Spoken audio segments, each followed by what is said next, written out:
Estamos começando o quadro Na Trilha do Vinho e hoje estou recebendo o português Raul Silva. Raul, seja bem-vindo ao quadro Na Trilha do Vinho. Obrigado, Wagner. Raul Silva é um jovem, 31 anos, que chegou no Brasil há pouco tempo. Conte um pouquinho, você é sommelier da vinícola Manso Wine. Como é que você entrou no mundo do vinho? Conte isso para mim. É uma história muito engraçada, porque é o seguinte, a minha formação é administração, só que quando eu trabalhava em administração, eu trabalhava numa empresa em Portugal que pertence a um brasileiro, que se chama André Manso, uma empresa mais focada para a área do fitness. E o vinho sempre foi uma paixão, não é? Eu acho que o vinho faz parte da vida de qualquer português, não é? Desde pequeno, meu pai já fazia vinho para ele, vinho nada comercial, mas a gente vive com o vinho toda a vida, não é? Vinho em Portugal é alimento. Então eu sempre fui um apaixonado por vinho e já ia a eventos com o André, falávamos sobre o vinho, comprávamos vinho, comparávamos vinho. E o André, que ele comentou, é o brasileiro ex-jogador de futebol. O André Manso, o dono da vinícola, ele jogava futebol no Taubaté, um clube do Vale do Paraíba. Quando tinha 20 anos, ele foi para Portugal. Aí, na primeira temporada, o André, o que é que aconteceu? Numa jogada, o atacante ia chutar na baliza, o André saiu nos pés do atacante, o André pegou a bola, mas o atacante chutou na mão do André. Ai. Quebrou o pulso. Quebrou o pulso e não só, quebrou a temporada. Né? Quebrou a temporada e enquanto hoje em dia, você vai no YouTube e vê as jogadas do cara e sabe, pô, o cara é bom, ou as jogadas, ou o que ele fazia no Brasil. Há 30 anos atrás, você valia pelo que provava em campo.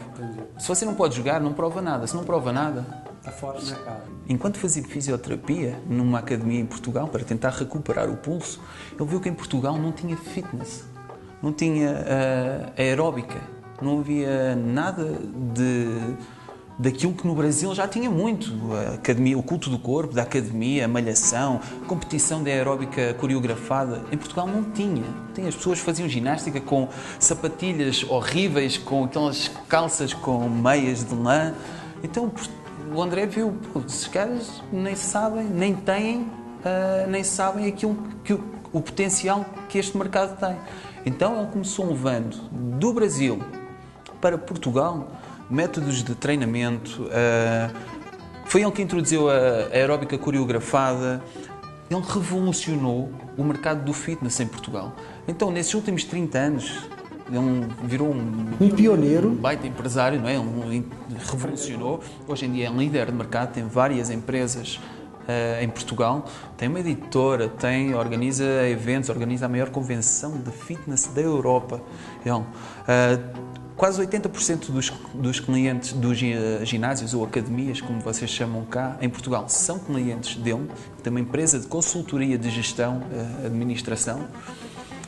E as empresas são em Lisboa, a matriz das empresas é em Lisboa. E como é que ele entrou no mundo do vinho? Cara, ele entrou por causa dos filhos. Ou seja, ele tem 2 filhos pequenos, um com 8 e outro com 14. E ele não queria que os filhos crescessem num ambiente de cidade, sabes?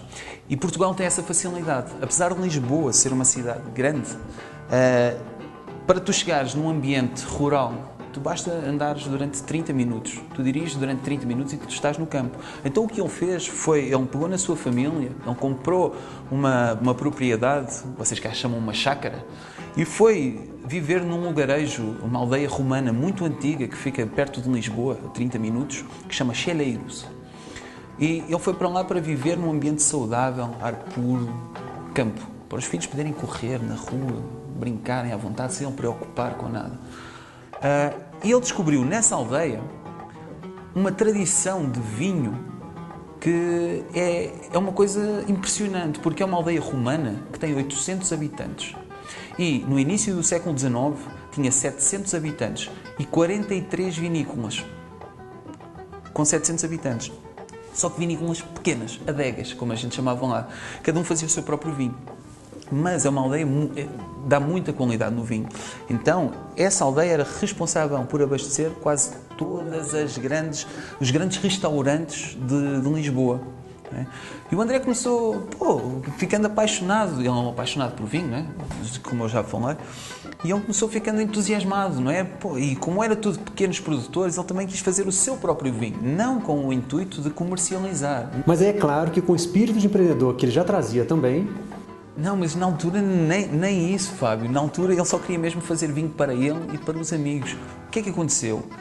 Houve um dia que ele andava lá falando com os vizinhos, os velhos, porque é uma população muito envelhecida, sabes? E apareceu a Dona Lourdes, e a Dona Lourdes chegou e disse: pô, André, o senhor está sempre falando de vinho, eu tenho um vinhedo que é muito velho, está abandonado, que era do meu pai, e o meu marido já morreu, e o meu filho trabalha num banco, então o vinhedo está abandonado, você quer comprar? E o André: pô, qual é o preço? Logo. O preço era bom, então eu vou comprar um vinhedo, vou fazer o vinho para mim. E assim ele deu também então o nome dele, o sobrenome dele, ao nome da vinícola, Manswine. Qual é a característica dos vinhos e quais regiões de Portugal são produzidos os vinhos da Manswine? Olha, o projeto principal é esse, de Chaleiros, onde ele faz a recuperação de todo o património histórico de um lugarejo. Hoje em dia ele é super adorado porque está recuperando toda a história de um lugarejo.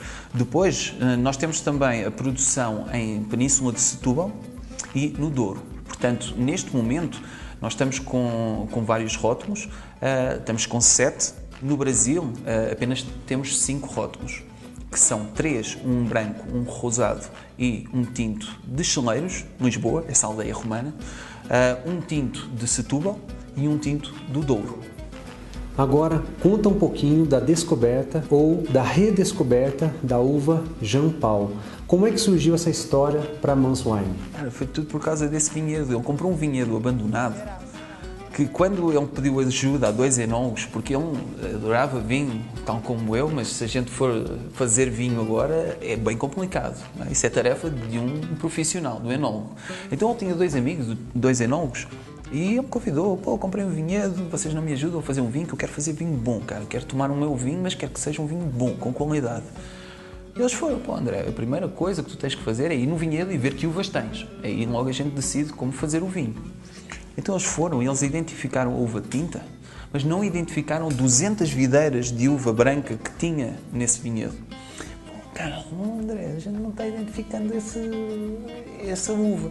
Então voltaram na Dona Lourdes e perguntaram: você sabe que uva branca é aquela? Isso é uma uva que o meu avô plantou já há muitos anos, há mais de 80 anos, que é a Jean Paul. Jean Paul. E os enólogos ficaram: eu acho que já ouvi falar, mas Portugal tem mais de 250 uvas, então vamos pesquisar. Foram pesquisar e chegaram no dia seguinte para o André e disseram: André, se é uma uva portuguesa antiga, já ninguém faz um vinho dessa uva, porque é uma uva que produz pouco, dá pouca uva. Então vamos deixar isso de lado e vamos fazer só o vinho tinto, ou então substituir por outra uva branca, mais comercial, mais atual, mais comercial. André: pô, cara, eu não quero fazer muito, eu quero fazer bom, vamos experimentar com esse. Se o resultado for bom, eu fico. Se for ruim, eu logo vejo o que faço. Só que experimentaram. E o resultado surpreendeu todo o mundo. O vinho ficou eleito entre os 50 melhores vinhos de Portugal por uma crítica do Reino Unido que chama Julia Harding, é Master of Wine. Ela ela escolheu os 50 melhores vinhos de Portugal entre branco, tinto, rosé, porto, moscatel. Então, se destacou. E